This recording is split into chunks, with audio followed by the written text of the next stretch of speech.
conselleira de Facenda ou se a conselleira de Facenda non ten ni idea de desarrollar unha política económica. Porque o que non pode ser é que enganaran este pleno traendo un plan de ajuste que pediron o apoio dos grupos da oposición que o alcalde pedira neste momento que arrimáramos o hombro e que ahora se o alcalde o primeiro en decir que non pode cumplir ese plan de ajuste. Cando ele en un primeiro momento foi o primeiro en poñer un aumento de impostos dentro do plano. Entón é un pouco de incongruencia.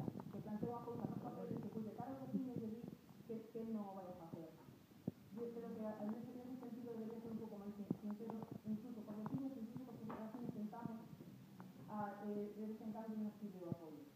Por outra banda, a interventora, como noutras ocasións, advírtelle que vostedes non están tomando ni unha soa medida do plan de ajuste. Xa que hemos dito en outras ocasións que pensaron que con eliminar uns cantos alquileres e deixar o teléfono móvil na casa, que pensaron que con iso se arreglaba a situación económica do Concello, e a realidade demostra que fai falta moito máis. Este grupo sí que non vai apoiar ningún incremento de impostos, ni de vehículos de tracción mecánica, ni de IBI, ni tasas ni precios públicos, pero sí creemos que hai outras formas de establecer ordenanzas que non gravan directamente os veciños e sí que gravan a outras entidades que sí teñen beneficio económico neste Concello. Esas ordenanzas se poden aplicar, se poden facer, o que pasa é que ten pouco de tempo e hai que ter dedicación, señora Rosa, para poder redactalas neste caso.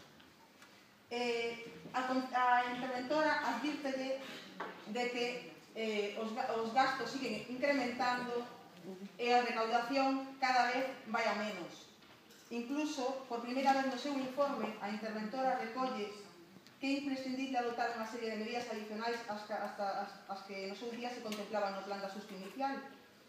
A interventora establece que hai que facer unha reducción e unha contención de todo tipo de gastos non obligatorios. Desde o Grupo Socialista preguntámoslle que ten pensado vostede a facer ao respecto a esa corrección que lle fai a interventora, se ten pensado reducir algún gasto non obligatorio e que entende vostede por gastos non obligatorios neste Concello.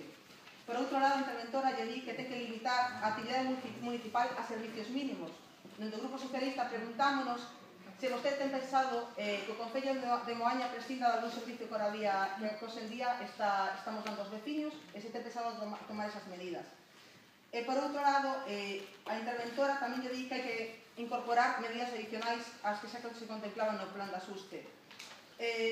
E tamén nos preguntamos que ten pensado o Partido Popular aplicar neste ano que queda pendente, porque como miramos que as medidas a contemplar no plan de ajuste non as teñen pensado aplicar, se teñen pensado facer algunha das correccións que a interventora les di que son imprescindibles. E nunha vez máis se fala de negligencia no gasto. Non o decimos os grupos da oposición, que parece que estamos aquí para ir contra vostedes. O din os técnicos do Concello, aos que vostedes din que son os que escoitan, os que asesoran. Parece ser que a este informe vostedes non teñen moito en conta, porque xa van por unhas cantas veces que informan do mesmo informe tras informe, siguen sin adoptarse nunha sola medida. Entón, se nos pode dar resposta, por favor, aos 3 puntos que lle marcamos.